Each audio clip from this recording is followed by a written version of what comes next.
नमस्कार, special report में आपका स्वागत है। मैं हूं पवन कुमार शर्मा। हिमालय की गोद में बसी देवभूमि हिमाचल का सियासी पारा इन दिनों काफी बढ़ा हुआ है। हर तरफ चुनावों और चुनावी वादों की चर्चा है।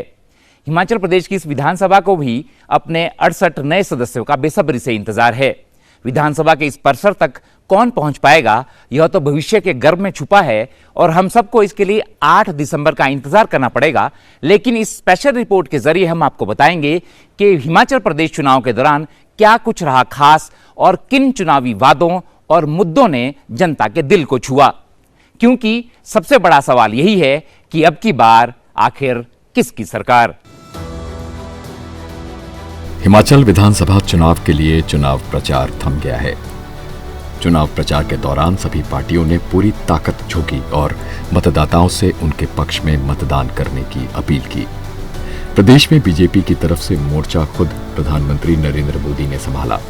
उन्होंने चुनाव की घोषणा से पहले और बाद में 9 जिलों को कवर किया और 8 से ज्यादा बड़ी जनसभाओं को संबोधित करते हुए और एक बार फिर डबल इंजन की सरकार को वोट देने की अपील की। प्रधानमंत्री के अलावा केंद्रीय गृह मंत्री अमित शाह और केंद्रीय कैबिनेट के कई मंत्रियों ने धुआंधार प्रचार किया।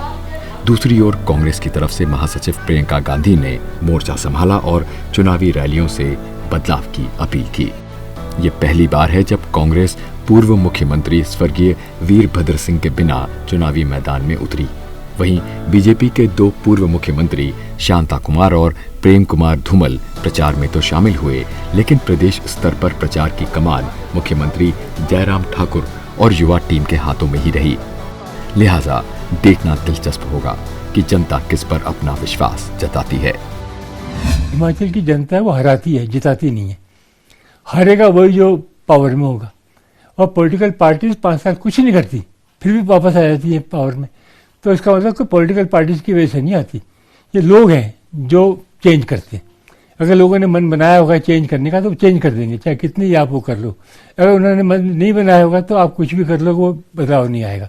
आज की डेट में कोई भी वोटर ओपनली नहीं कहेगा, अगर अनलेस पार्टी का वर्कर नहीं होगा तो कभी नहीं बोलेगा। ना कि गवर्नमेंट एम्प्लॉय बोलेगा, उनकी बातों से आपको लग जाएगा ये नाराज है, लेकिन वो बोलेगा नहीं मुँह से कि कौन हार रहा है कौन जीत रहा है। हिमाचल प्रदेश विधानसभा चुनाव प्रचार के दौरान पूरे राज्य में पोस्टर वॉर भी खूब देखने को मिला। बीजेपी ने जहां हिमाचल में अब की बार सरकार नहीं रिवाज बदलेगा, हिमाचल की पुकार, फिर भाजपा सरकार और डबल इंजन सरकार, डबल विकास का नारा दिया, तो वहीं कांग्रेस ने एक हिमाचल एक ही नारा, कांग्रेस को वोट हमारा और हिमाचल, हिमाचलियत और हम जैसे नारों को अपना हथियार बनाया। हिमाचल प्रदेश में इस बार चुनाव प्रचार कई मायनों में लग रहा। चुनाव आयोग ने जहां बुजुर्गों को घर पर मतदान की सुविधा प्रदान की, वहीं पूरी तरह महिलाओं द्वारा संचालित पोलिंग बूथ और मॉडल पोलिंग बूथ कुछ ऐसी पहल हैं जो लोकतंत्र को मजबूत करने की दिशा में बड़ा कदम उठा जाएगा। हिमाचल प्रदेश की कुल जनसंख्या का सरकारी आंकड़ा 68.57 लाख है। हालांकि अनऑफिशियल तौर पर यह संख्या 72 लाख से ज्यादा है। प्रदेश में 26 अक्टूबर को जारी फाइनल लिस्ट में मतदाताओं की संख्या बढ़कर करीब 55.92 लाख से ज्यादा हो गई है। इनमें सर्विस वोटर, एनआरआई और थर्ड जेंडर वोटर भी शामिल है। पिछले 2.5 महीनों के भीतर प्रदेश में 2.04 लाख से ज्यादा मतदाता बढ़े हैं। इनमें 18 से 19 बरस के 1.93 लाख नए वोटर शामिल हैं। इलेक्टोरल लिटरेसी क्लब्स हैं, एजुकेशनल इंस्टीट्यूशंस को हम लोग रीच आउट किया। हमने खुद स्वयं जो है वो वर्कशॉप्स की सभी प्रिंसिपल्स और हेड टीचर्स के साथ पूरे राज्य के, और उनको कहा गया कि आप मोटिवेट करें, अपने ELCs को एक्टिवेट करें, उनकी एक्टिविटीज़ को बढ़ाएं। एक दिन भी निश्चित किया गया 3rd Saturday of every month, जिसमें कि ELCs की एक्टिविटीज़ होंगी बच्चों को मोटिवेट करने के लिए। और मुझे खुशी है कि जब हम लोगों ने ड्राफ्ट पब्लिकेशन किया था 16 अगस्त को, उस टाइम हमारे 1,17,000 जो है यूथ वोटर्स थे, और जब हमारी फाइनल पब्लिकेशन हुई है 25 अक्टूबर को, तब हमारे 1,93,000 हैं। तो लगभग 77,000 का इंक्रीज़ हुआ है। और अगर परसेंटेज टर्म्स में देखें तो हमारे पहले 46% यूथ ही केवल एनरोल्ड थे, और अब हमारे 77% यूथ जो 18 to 19 ईयर्स के हैं वो हमारे एनरोल्ड हैं as per the projected population. तो बहुत अच्छा एंथुजियाज़म देखने को मिला यूथ से, और मुझे उम्मीद है कि जो एंथुजियाज़म उन्होंने रजिस्ट्रेशन एनरोलमेंट में दिखाया है वही एंथुजियाज़म जो है वोटिंग में भी कन्वर्ट होगा। और मैं तो यही कहना चाहूँगा यूथ को कि जो फर्स्ट टाइम वोटिंग है वो एक बड़ा एडवेंचर होता है। हम लोगों ने जब फर्स्ट टाइम वोटिंग किया तो एक बड़ा एक्सपीरियंस होता है, एक एडवेंचर जैसा होता है, और एक रियलाइजेशन होता है कि now you are mature enough, you are an adult and you are contributing in the making of the nation. आप गवर्नमेंट फॉर्मेशन में, अपनी सरकार चुनने में अपना कंट्रीब्यूशन कर रहे हैं, तो एक बड़ा एडवेंचर और एक बड़ा थ्रिल होता है, तो उसको ज़रूर एक्सपीरियंस करें सभी यूथ आकर, और 12 नवंबर को अपना वोट कास्ट करें। चुनाव आयोग ने हिमाचल प्रदेश विधानसभा चुनाव से कई नई पहल की हैं। इनमें बुजुर्गों को घर बैठे मतदान की सुविधा की चारों ओर तारीफ हो रही है और इस सुविधा को अच्छा रिस्पांस भी मिला है। जो इस बार एक नया पोस्टल बैलेट का प्रोविज़न ऐड किया गया है, जिसमें कि बुज़ुर्गों के घर पे जाके उनके वोट को कैप्चर किया जा रहा है पोलिंग पार्टीज़ द्वारा।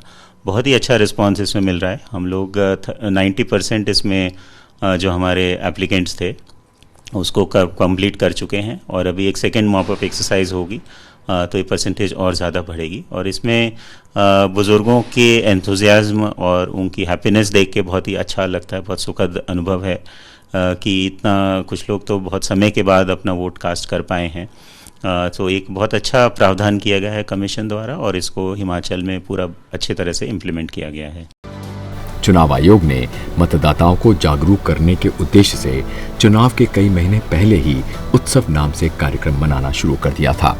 इसके तहत चुनाव आयोग की तरफ से सभी विधानसभा सीटों पर कई कार्यक्रमों का आयोजन किया गया।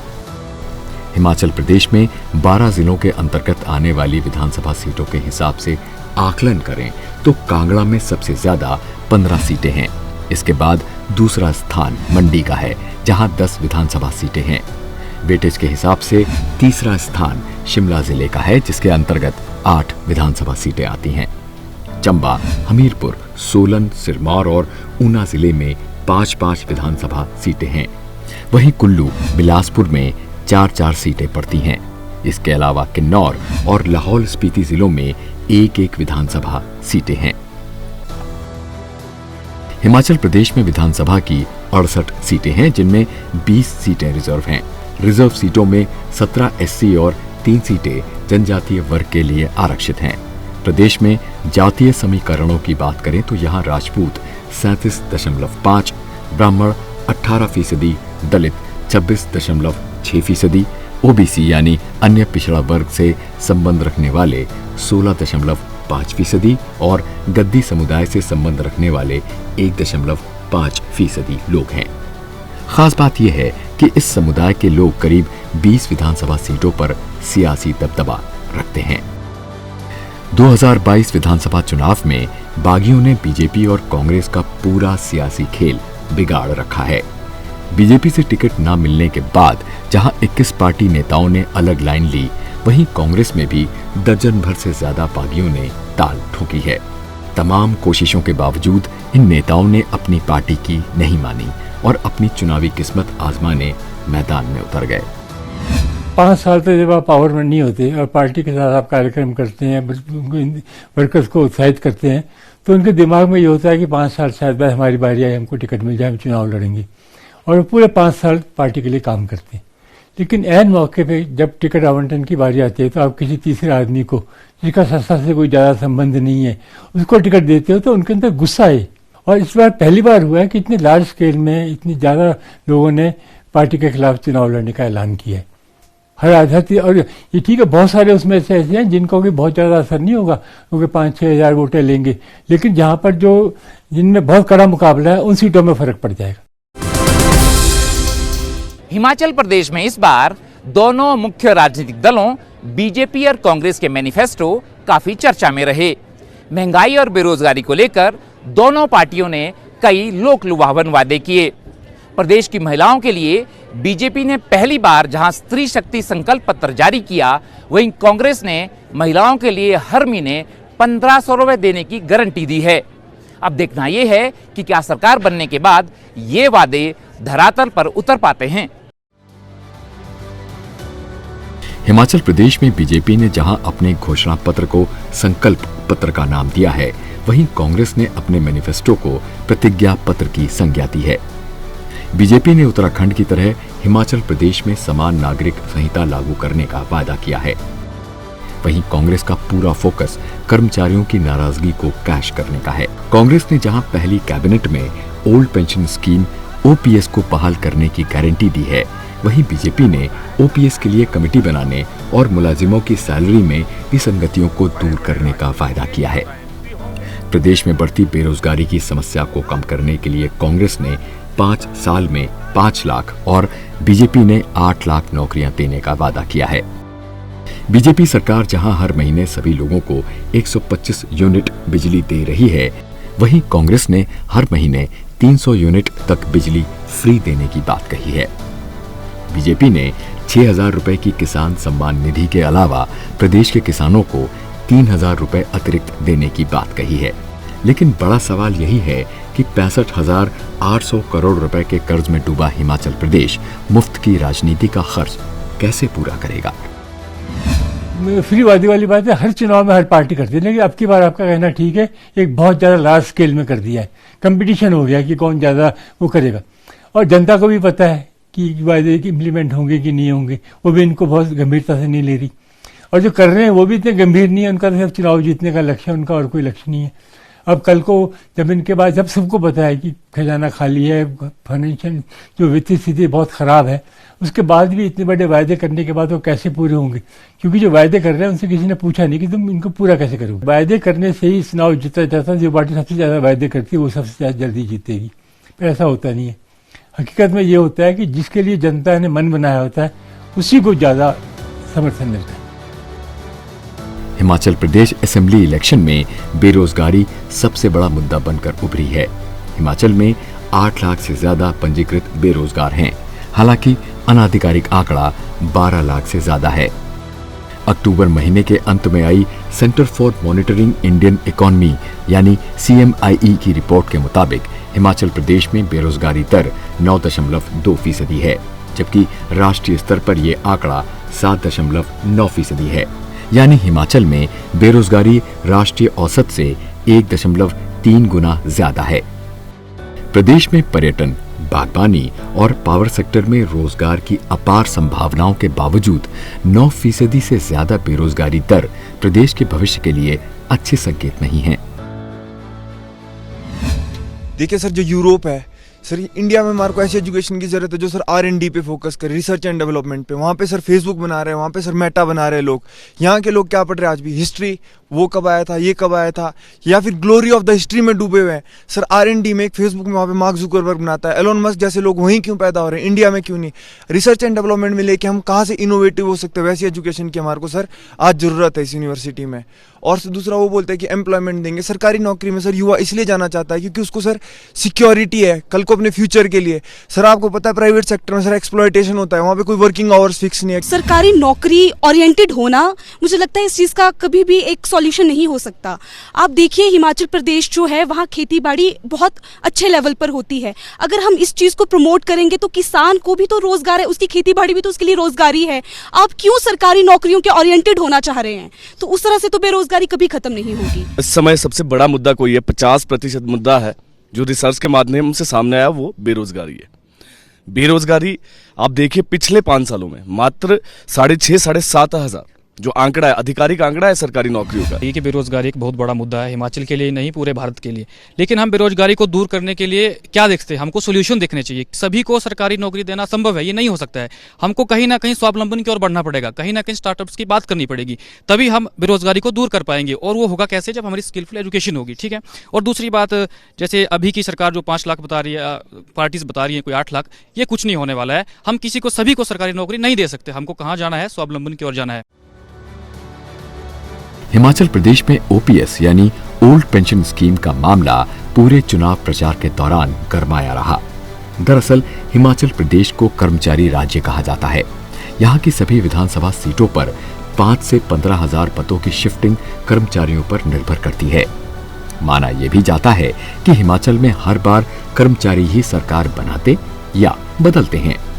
प्रदेश में 2002 के बाद भर्ती 1.02 लाख कर्मचारी लंबे समय से ओपीएस की मांग को लेकर लड़ाई लड़ रहे हैं और अब चुनाव के मौसम में ये आर पार के मूड में हैं।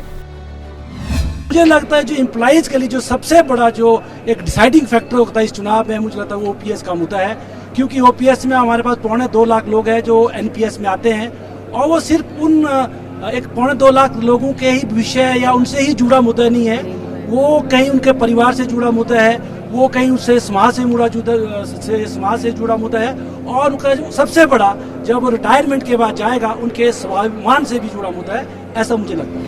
बिजनेस को चमकाने के लिए सरकारें काम कर रही है। जो कर्मचारी अपना मेहनत कश कर्मचारी जो लाहौल स्पीति के दूर दराज गाँव में इतनी जो है ठंड में और सिरमौर और चंबा के दूर दराज इलाके में सेवाएं दे रहे हैं, क्योंकि हिमाचल प्रदेश जो है सर्विस सेक्टर पे डिपेंडेंट है और हम ये देखते हैं कि अगर हम सर्विस सेक्टर को अब इस तरीके से प्रोटेक्ट नहीं करेंगे तो ये जो बच्चे आज पढ़ाई कर रहे हैं, हमारा हेल्थ का स्ट्रक्चर भी खत्म हो जाएगा, शिक्षा का स्ट्रक्चर भी खत्म हो जाएगा, तो हमारी सरकारों की परफॉर्मेंस कहाँ जाएगी। 2022 के विधानसभा चुनाव में सभी प्रमुख पार्टियों का फोकस महिलाओं का वोट हासिल करने का है।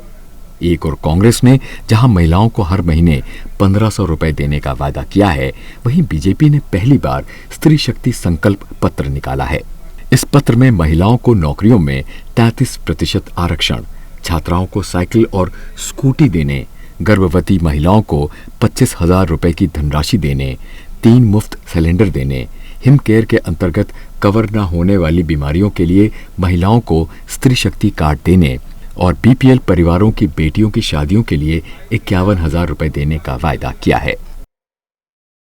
हिमाचल प्रदेश में शिक्षा का स्तर अच्छा है, लेकिन इसे बेहतरीन बनाने की पूरी संभावनाएं हैं। प्राध्यापकों और शिक्षाविदों के मुताबिक शिक्षा में गुणात्मक सुधार और आधुनिक टेक्नोलॉजी को शामिल करना बेहद जरूरी है और इस दिशा में सभी पार्टियों की तरफ से ठोस प्रयास किए जाने की जरूरत है।